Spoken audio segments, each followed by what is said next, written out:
Hey everybody, it's Wendy. I'm finally back. I'm going to try and be more consistent. Today I'm going to ask you a question. Is your problem your hormones or is it your gut?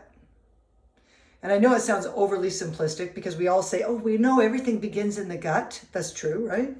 So I'm 67 this year, and I always ask women when they're hitting 40s, what are you doing with your health? And 9 times out of 10, they're going to say in their 40s or their 50s, I think all my problems are my hormones. I just think that's my problem. So I'm getting these little beads put in my rear end. So they put these little so-called bioidentical beads in the rear end of somebody that will be in there 4 to 6 months, and they gradually dissolve in the body, and it's supposed to give you more hormones. It's supposed to fill up this problem. So first of all, I want to say to you, I'm a functional nutritionist. I've been a clinical nutritionist both for about the last 15, 20 years, do colonics here. I do a lot of work where I work from root cause. And I'm always teaching and talking to people about getting to root cause. And all we all have to do right now is say to each other, well, how long have women been around? Right? How long have women gone through menopause? How many years and how many millions of women? So we all know this. And I know you're rolling your eyes thinking, well, she's just simplifying everything. We live in a different time. Well, actually we do. And there's a number of reasons why I ask all of my lady clients who are and actually men too, who are on hormones, because men are going to go and get testosterone. And really, we always come back to the same vital problem, which is going to be the core problem, which is root cause. So if I said to you, if you are on hormones of any sort, whether it's creams, whether it's these little pellets, whether you're taking pills, first of all, are your symptoms gone then? So how long have you been on it? 5 years, 2 years, 1 year, 8 months, 10 years? I had a lady with 10 years one day. I said, wow, by now you should be totally fixed, right? So your problems that you went to hormones for are fixed by now. And she just looked at me. No. I said, so tell me if the symptoms you went there for are gone. She goes, no, actually they're not. So wait, you've been on these creams or whatever you're doing for 10 years and you're telling me that you still have the same problems. Well, yes. So I'm going to point out a few things here. And first of all, I want to ask you to please have an open mind. I think, even for myself included, when I hear someone else speak, I want to come into this thinking, you want to think factually, and we want to look at why this may not be a hormone problem for you at all. Okay? So we have a big, big problem because we've got a lot of marketing language that's all around the hormone problem. So if a woman doesn't have any libido, she doesn't ever want to be sexual, she's like, this is my hormones, right? If she's also on antidepressants at the same time, she won't think that the antidepressants are taking away her desire for any libido, because that's what it does. The other thing that does that is Candida. So Candida is a yeast. It's an overgrowth that on the tongue, it's called thrush, and it will give you a white-coated tongue. Most women think of a yeast overgrowth only as a vaginal infection, but that's not true. It lives on the tongue all the way through 23 feet of small intestine and 5 feet of bowel. That's 28 feet, or 27, 28 feet altogether from mouth to anus, right? So we have a situation where things, that's called our biome, so from your mouth, your tongue, right down to your rectum, you have what's called a biome. There's a balance of hopefully good and bad bacteria, right? And we want to be balanced. That's the whole point. So if someone says to you, well, my hormones are just out of whack and I know it's why I'm feeling bad, if your doctor didn't ask you what's your diet, what's your life like, I mean, there's a major problem right there, okay? So if somebody comes to my office and they tell me that they believe it's their hormones and then they are on these creams, I always ask them, have you been tested for your hormones? And they always say, yes, my doctor's testing me. So most of the type of function, even if you're going to a functional doctor and they're giving you tests for your hormones, more than likely it's going to be a blood test. It's very rare that you'll do saliva with anyone. The only reason I like saliva is because it can tell you where the hormones you're taking are going, okay? So if they do a blood test and they say, oh, really, you have no estrogen, you got no progesterone, we've got to give you something. I have a question for everybody. Do they test you again? Do they test you in 6 months? Do they test you consistently to see if those actual hormones that you were low in have gotten any better? Okay. And then secondly, is that second test only blood, right? So there's another test called a saliva test that you can get done, and you take saliva swabs, and you're going to do them at 8 in the morning, 12 noon, 4 in the afternoon, and again at night before you go to bed, 10 o'clock or so, 9:30. So you're going to see what's called your circadian rhythm. You're going to see how you awake in the morning, and then you're going to see what happens to your hormones throughout the day. So generally that's for your adrenal glands, so it can see how your cortisol, which is your energy and many other things, hormone that should be at the highest when you first wake up in the morning, okay? So cortisol does a lot of things. It's a natural anti-inflammatory for our bodies, but it is, I bring it up because it's part of the steroidal pathway. You might say, well, what's a steroidal pathway? Well, you don't just have your female hormones, you know, you've got your hypothalamus, you've got your axis where it goes down into the adrenal glands, and then it comes, and then you're going to have, I put it right here, I printed this out. But so really you've got, people will take a progesterone cream or a tablets or tinctures. But the big trick is once you take them, where do they go? Okay, so this is the big trick. I'm going to cover in a minute also this so-called bioidentical scam. But so if you don't know when you're taking these hormones, and if they're not finding out whether your actual female sex hormones are getting them or they're being stolen. So what can happen?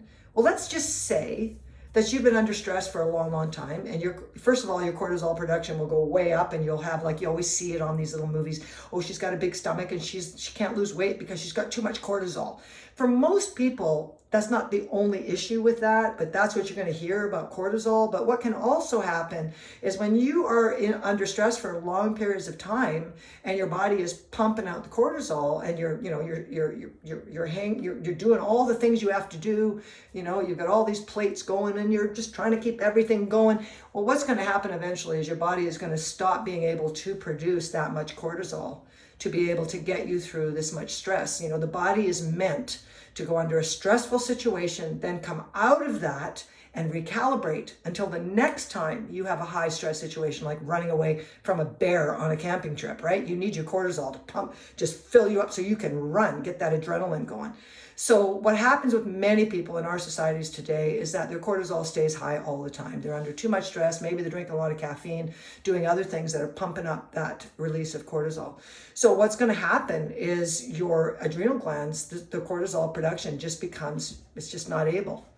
So what it will do, and this is what you can see actually on a saliva test, much easier. They're not going to find this on a blood test, is your adrenal glands or your pregnenolone. Well, literally, your pregnenolone is the hormone that you have at the top, right with the DHEA. It'll start just getting stolen. So here you are, you're taking these hormones, you got these little beads put in your rear end, and they're supposed to release their little bioidentical hormones, you know, as you go on in life. And the problem is that because your cortisol is already, you know, it's not doing so well. You need more cortisol in the morning, you're tired all the time. Your body will rob Peter to pay Paul. So it's going to steal those hormones you're taking for your sex hormones can be easily stolen by the pregnenolone steal. It's going to steal the cortisol, is going to be stolen, and it's going to get it from those hormones that you're taking. You're taking all these hormones, but your adrenal glands are stealing it. So you might still be taking all these female hormones, but you don't feel no different at all, right? So this is a really big deal, and one that I have never really heard, even locally to me, any functional doctors really even covering. They're happy to put people on these hormones. They're happy to have them paying $400 out of pocket. I think it is $300 or $500 for these pellets every few months to have those put in. You know, they may, again, check your blood. They'll only usually do blood. They're not looking at your biome. They're not looking at what's going on inside your gut. So that's one concept. You can have the pregnenolone steal, which is your body stealing the hormones you're taking for your sex hormones away for your stress hormones because your body is suffering. Okay, that's one thing that can happen when you're on female hormones. A second thing that I always like to talk about with people is, I was just recently saying to you right now about Candida albicans. So Candida is a fungal overgrowth. In the last probably 50 years, it's been a really big deal because of the onset of so many antibiotics and so many women on the pill, which is giving you synthetic hormones. So what happens is we all are born as babies with some fungal stuff like Candida and other little funguses that are in our biome of our body, and they live there and they're usually kept in balance. But what can happen over time is that your body is not in balance anymore. Maybe you went on a bunch of, maybe you went to the dentist and they had to give you some antibiotics for your teeth. Or maybe you had to have surgeries done. And when they did the surgeries, you had to take drugs after that, or you were under anesthetic. There's a lot of things that can happen that start messing up your biome, your balance of good and bad bacteria. Maybe you traveled to Mexico. Maybe you went to the other side of the world on a trip. Maybe you picked up some food poisoning or something that you don't even know you have. Maybe you had giardia. Maybe you've got some situations going on in your body. And so you're having a lot of symptoms, right? And specifically, those symptoms can really feel like you've got a hormone problem, right? So, you're feeling tired all the time, you don't have any libido. Well, many parasites, so Candida is not a parasite, Candida is a fungus, it's a yeast. But then you do have parasites, you have blastocystis, you have histolytica, you have so many parasites, amoebas, all kinds of things you could have in your body. I'm not saying you do, I've never tested you. So let's say you also have a gut that's full of yeast and full of parasites and bugs, bacteria, pathogenic bacteria. And so you're going to have symptoms from that. And I always say to anybody who's looking to be on female hormones, or guys even on testosterone, please first get a test done on your gut. Find out what your gut's doing. The best test out there at this time is still the GI map test. It's by Diagnostic Solutions. That's the name of the lab. You can go on to their website. Now, you do have to have a practitioner that's going to order you that test. You yourself, if you're not certified as a practitioner, you cannot order it. But you can easily find people online who are doing these tests, and you usually have to pay out of pocket. Sometimes you might be able to get, if you have a good PPO coverage with your medical, they may cover that test. You just need to find a chiropractor or a doctor, somebody who can order it. Once you get those results, you're going to be able to see what's going on with your gut. The reason this is such a good test, the old school test I did back in 2010 and sooner, most of them, you've got about a 54 to 57% accuracy on finding out whether you got bugs. And something like H. pylori would be very hard to find. And you need it, H. pylori, you got a 50-50 chance of finding out whether for sure you have it. The GI map test, you have a 97% of knowing the truth. So they're 97% accurate. Plus with the GI map, they're going to tell you what sort of H. pylori you have. So do you have a type that's just, basically you're carrying some, but it's no big deal? Or are you carrying these different virulent factors of it that can give you esophageal or stomach cancer, and bad ulcers? So you really want to know what you have. So again, that's the test I recommend. So the first thing, you're telling your doctor, I think I have a hormone problem. And I'm going to say to you, if you came to me, first of all, let's look at that. We need a gut test on you. We need to find out exactly what's going on with your gut. Candida albicans that I just told you about, oh my goodness, what Candida gives you. It gives you nonstop anxiety, looping thoughts, inability to sleep, chronic, the looping and the chronic overthinking, the emotional fragility, always feeling sad or emotional, no libido. So there's a good reason you'd think, hey, I need hormones. But if you get those hormones, guess what you're going to start feeding? Because guess what Candida loves to live on? It loves to live on those creams and these hormones that you're flooding your body with. And we haven't even talked about what these so-called bioidentical hormones are made from. And do they match your human body? So this is a big deal. And, many parasites and fungi love the overabundance of hormones. One of the things we've talked about for many years when I'm working with somebody who wants to get rid of Candida and they can never get rid of it, is I'm going to talk to them about lifestyle issues. Like, are you under extreme stress? Because if you're under extreme stress all the time, you can live perfect and you're still going to have an overgrowth of Candida, because they love those stress hormones. It likes to live on the stress hormones, right?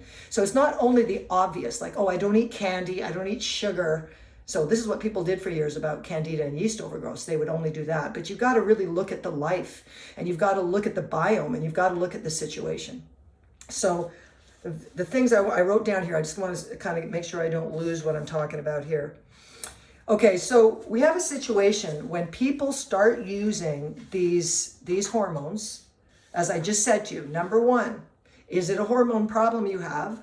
Or is it a GI tract gut-related problem that you have? And dare I even add to that, diet-related?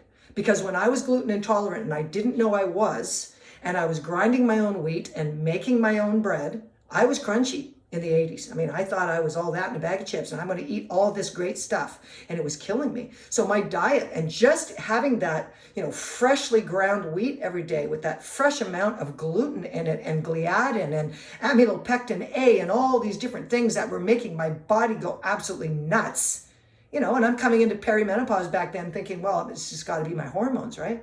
So diet is essential to know. Is it your hormones? Is it your diet?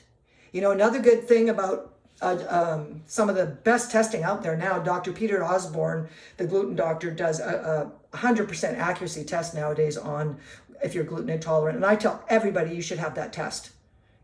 Everyone should have that test done. And the reason you should is you'll tell yourself, oh, I barely eat it. I don't even hardly eat it anyway. It doesn't really matter. Yes, it matters. And even people who are not gluten intolerant, who are not celiac, will still have wheat and still produce zonulin, which is going to give you leaky gut. And this is a huge, big problem. And it's so big and nobody talks about it. The latest big push on social media is to say, oh, it's just the glyphosate. Well, spend some time with Dr. William Davis, who wrote the Wheat Belly book. He's all over YouTube. Just start reading what's wrong with wheat. And you eating sourdough doesn't fix that. He actually calls it, sourdough, a light cigarette. That's basically it. You're still having all the problems. It's just a bit lighter, right? And that's a whole other video. But I really encourage people to get off of wheat and most of the grains. Listen, all grains, all of them. Oatmeal, which doesn't even have gluten, and rice, all of them, they're grasses. If you went to a field where they were all growing before they were harvested, what do they look like, including wheat? Grass.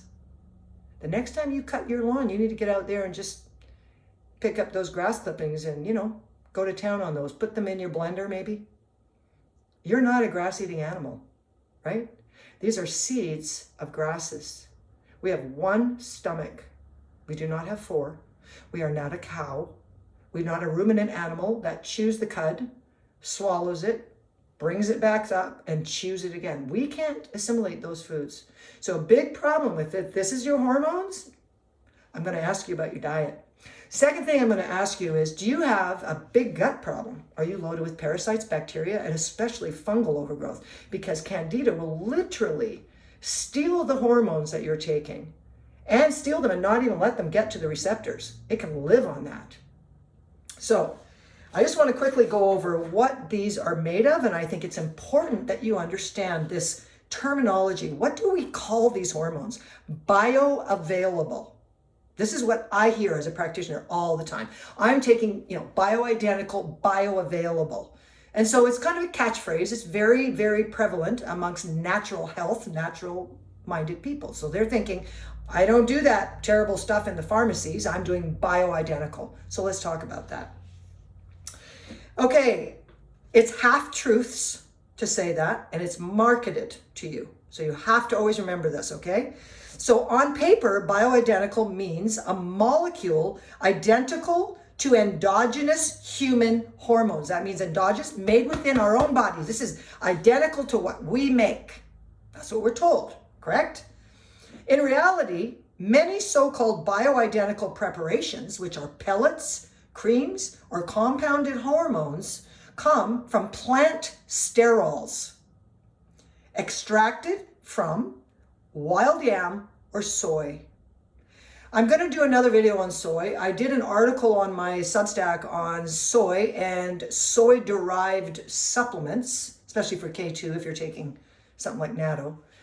And I'm gonna link my article at the bottom of this video so that you can go down there and click over there to that and read the article. I'm going to be quoting a little bit from it here. I hope this is already not too long.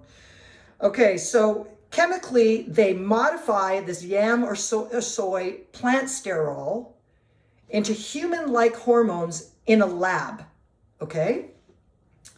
And this really matters because you're thinking this is a natural thing that you're getting, okay?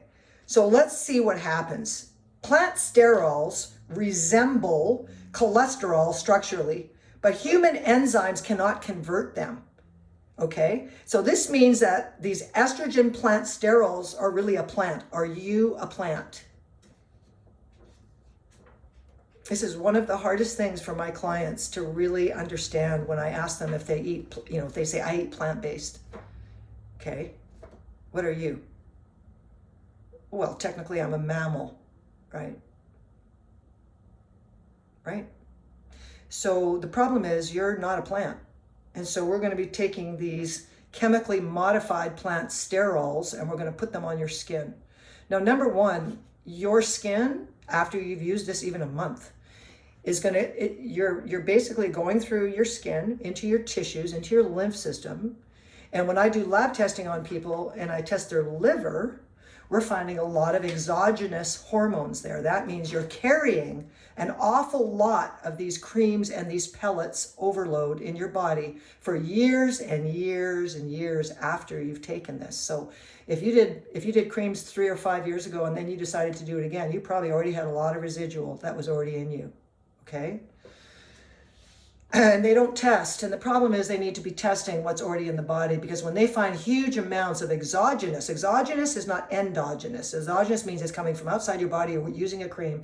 And they're not testing you to find out how much, for instance, is even in your liver. And they're just slapping more on your body. We got a big problem here. Okay? So only through industrial chemical synthesis, often with, they use a reagent or a reagent, that's what you say in science classes, and they have to use these certain reagents and oxidants and metal catalysts to make your bioavailable hormone. So you have to understand, it goes through this, it goes through a lab first.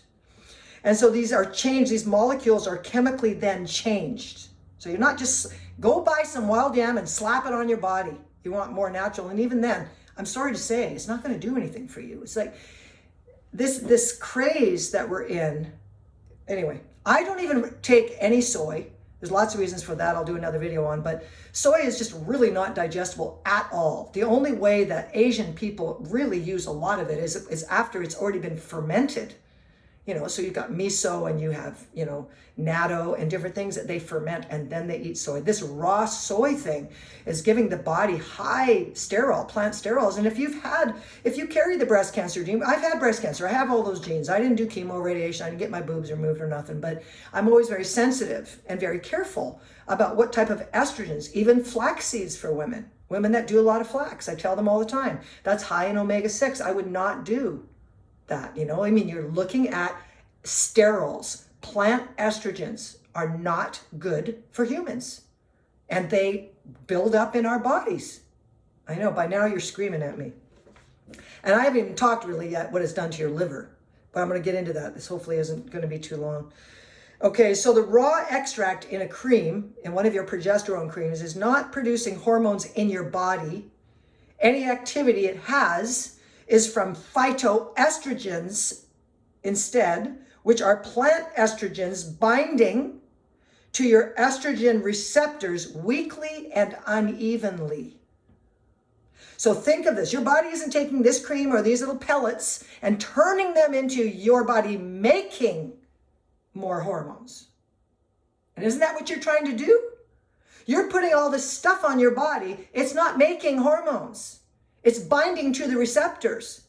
And now we're going to talk about who loves to get to those receptors and utilize that. And that's Candida overgrowth. And to many women, I ask them, is this a hormone problem? Or have you got a big Candida problem and a big gut problem? Let's go further. Okay, so we have a problem, as I said, with the receptors. Putting these plant estrogens on you messes with your body's hormone receptors. Okay, you're going to have problems as well with a distortion, because once these receptors get overloaded with everything coming off those beads and coming off these hormones constantly, it's giving you an antagonist effect. So your normal your body's trying to produce normal hormones, but because you're flooding your body with these plant estrogens and they are binding to the receptors, you can see we've got a problem. Your own body is going to back off making its own hormones. Is that what you signed up for? So chronic exposure of these creams and these pellets can desensitize the receptors or shift your normal receptor expression ratios. Ratios matter. If you're filling it up with this other stuff, your so-called natural bioavailable stuff, your body ain't producing it. It's the same when I tell people, you really want to take, they want to take glutathione for their liver. I say, why don't you do coffee enemas, make your liver make the transferase, make the glutathione. It'll start making it itself, right? Why take all these supplements? Why don't we get your body to do the work? Isn't that the goal? You think your body's doing the work with these creams and these pellets for your hormones? It's not. Okay, so now we've got, I'm just going to give you the actual overview here so I can get further on because time is absolutely flying by here. Okay, here are the 5 main reasons that taking these pellets and these hormonal creams is going to damage your body. And I hope you don't hate me enough to click away right here. This is the takeaway. So number 1, it's going to give you a problem. It's going to cause your own body's production to slow down because you're going to be overloading the body and your receptors with this plant estrogens, okay, from plants. So it's actually a suppression, technically, of your own, and it's going to give you lethargy and emotional volatility. You're not going to feel like yourself. The hepatic problem, hepatic is the liver. So what we have, and this is really important, I have to get back to this because I was studying this yesterday, getting ready to do this this video. So the biggest problem that happens when you're taking a lot of these hormones, and this, by the way, can also be the pill. It doesn't have to just be these plant sterol ones, but these phytoestrogens and synthetic estrogens, they share the phase 2 conjugation pathways in the liver. Now you have phase 1 and phase 2 detox pathways in your liver. And the second one, the phase 2 conjugation, which is for glucuronidation and sulfation, can be really problematic. Overloading these pathways leads to estrogen buildup and estrogen metabolites that oxidize into quinones, generating DNA adducts linked to carcinogenesis, and that's cancer. So you have to understand that when you overload the liver has to do everything, not just your diet, not just the food you're eating. The liver has to deal with everything, your emotions, your stress. It has to deal with every prescription drug you take, even over the counter, even aspirin. It's dealing with everything. And now you've added these estrogenic compounds coming from plants. And so your liver is now trying to deal with that. So the liver gets saturated conjugation pathways and they're not able to properly function. And so what you get from that is an estrogen metabolite buildup and DNA adducts, okay? What's the third thing? Your microbiome on these creams. Your microbiome is going to be so messed up from this hormone responsive microbes. These microbes you're taking, they upregulate the virulence. That means the capacity for your bugs to turn into pathogenic bad bugs. So you're upgrading the possibility for all of that to become more virulent, not balanced. You're doing this, remember, all in the name of trying to maybe have libido again or feel sexy. Where if you've got a big gut problem with Candida, that's the first thing you lose with Candida. It just removes all that. You feel like a piece of crap every day. Take it from me. I've had a lot of Candida overgrowth. I grew up on antibiotics. I was on antibiotics for 18 years without one break in my life as a kid. So I understand this, and I understand what it does to people, especially women. It does it to men, but women are made different. And we really suffer from this. And this, to me, I made this video because it's one of the biggest problems I'm seeing today. Okay, so I said your microbiome, when these bad bugs upregulate because they're all feeding on all these hormones you're taking, what could that look like? It could look like Candida overgrowth, yeast infections. Are you on these female creams and are you getting yeast infections all the time? Are you having UTIs? What's your problems? Because I bet that whatever you're taking this stuff for, it hasn't gone away, and I think you still have those initial problems, okay? So it also, by the way, the important part I want to say too about the creams and the pellets and all of them is they stay in your adipose tissue. So you might lose weight. You might say, hey, I lost 50 pounds. I've gotten thin. I'm on a keto diet. I'm doing carnivore, whatever you're doing great. You've got to detox these tissues. The best thing I've ever seen over 23 years this year of doing the work I do is using saunas. Saunas can really get to that adipose tissue. You could also work out at the gym, but saunas are the way to go, especially if you're older and you're not working out as much. I use an ozone sauna, and it just detoxifies these hormones right through the adipose tissue, through the lymphs as well. It's fantastic. And I always suggest, like I've had over 23 years, a fair amount of women who have come through here who couldn't get pregnant. They had been on the pill for a number of years. They were doing all the things with the doctor, still couldn't get pregnant. And then we just detox their adipose tissue and we get to the steroidal pathway that way. And we can cleanse the body from all of these steroidal types of creams and fake estrogenic compounds that are in their bodies. And then I would say 9 out of 10 of them have all gotten pregnant after that. I'd love to say it was me. It's not me. It's basically common sense and fact. Okay. I said there's 5 things. I told you. The first thing is the suppression, the lethargy. Your body you're giving it so many of these hormones that it's not producing its own. Now you've got a lot of lethargy. You're feeling like crap. You got the liver problems. You got the phase 2 conjugation pathways all gunked up with all this. Now you got your microbiome. You got a big problem with your gut since you're taking this stuff. The stuff that's supposed to be fixing you is messing up your gut. Now, what do we got for number 4? We got fat deposition. That's what I just said. The stored exonoestrogens, so from outside the body, estrogens that you're putting on or in your body, are in your adipose tissue. And that can be years and years of that, even after you're long off these hormones. Final one, adrenal function. I told you at the beginning of this video, what will happen is when your body is not making the right amounts of cortisol because you've overloaded your body for too many years, your body is worn out, your adrenal glands are going to steal these sex hormone. These things you're taking for estrogen and for progesterone and all, it's going to steal it over there. It's called the pregnenolone steal. It's going to steal it to the adrenals who are hurting. They need more pep and get up and go. So that's another thing that's going to happen. They're not even testing you after they put you on all this crap. They don't test your adipose tissue to see if it's too much in your body. And they're not testing your liver. They're also, and besides, they don't even have a test for that, for the liver. They would just say, oh, your liver enzymes look fine. Of course, because they have a stupid test that doesn't show that. Anyway, so you've got adrenal function that's going to be all whacked out as well. So when you get on this, like I can't tell you also in the last 10 years how many older women are sitting here with me and I say, so how are these hormones working for you? You've been on them, however many years, however long.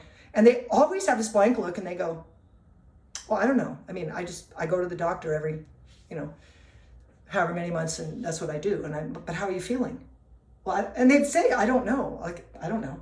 So I said, wait a minute. So you went there for symptoms. And when I ask you now if the symptoms are gone after you've been on it all this time, you can't even say that the symptoms have been resolved. Like that there was a change. No, well, I can't really say that. I just go over there, and I get more hormones. I hope that's not you. And if it is you, if you said to me, now what am I going to do? Get off it all? Okay, I'm not an MD. I'm not a doctor. So here's what I'd say. My suggestion, what I would do, let your body get back to functioning properly. It's not that you're 50. It's not that you're 60. I'm 67. I don't take any of that stuff. You keep your gut right, you're going to keep your brain. Because if you're on all these hormones, I'm telling you, your brain is whacked out. You're going to think you got dementia. The way that it reacts and makes you forget everything, it's awful. But I'm going to go over right now. I did this article. Again, I'm going to put my soy article down below here under this video, and you guys can read this article. But I want to just basically read you some parts from my article here that I feel are very important, because the first time I ever got a cream, somebody gave me, one doctor, this had to be like in the 90s, maybe 2000. I had a bioavailable progesterone cream or whatever I took. And within 24 hours of being on it, I was walking around and I felt like my lips were like flapping. And I would say to people, when I'm talking to you, do my lips look like they're flopping? And they would be like, what are you talking about? Because they felt numb. Like my lips literally went numb. Now, they forced me to take this cream, and I had to stay on it a few months, and it got worse and worse. And it wasn't until later I realized this is a classic soy intolerance side effect. Anyway, so my article that I'm going to put below is about soy, but the reason I wrote it is because many people are taking K2 supplements. So if you're taking K2 along with your magnesium and along with vitamin D, which is smart, you just want to make sure your K2 is not coming from a soy-derived source. So in my article, if you are doing that, you can read the article below. I'm going to have it hooked up there on the bottom, and so you can read what's happening to people who are unknowingly taking a K2 source that maybe is from natto or from a soy-derived MK, I think it's MK4. Wait a minute. Yeah, MK7. So there's two forms of K2. You got MK7 and MK4. Some of you already know what I'm talking about. So, but MK4 is animal sourced, and so if you're plant-based and you're thinking you don't want animal sourced MK4, you're going to take the MK7. And MK7 is basically a plant-based. It's usually going to be legumes or a soy-based to give you that K2. And so what happened to me was I started taking, the K2, and I didn't look at the source of it.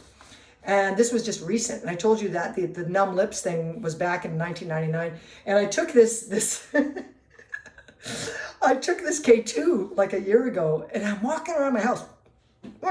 My lips are just, they felt so weird again. And then my brain clicked on with, oh my goodness, I went back to my K2 source, and I look, and sure enough, it was soy.